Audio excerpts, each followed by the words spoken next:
Yeah, so this is it, guys. This is the time when I send this little bad boy to the body shop. As you can see, I already removed the engine, the transmission and everything.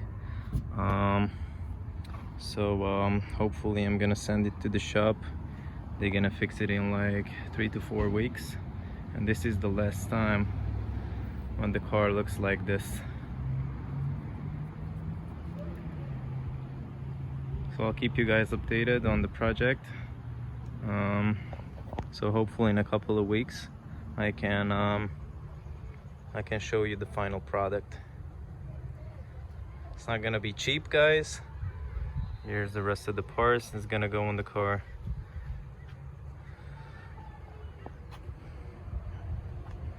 So one more time on the trailer. See you guys in a couple of weeks. Peace.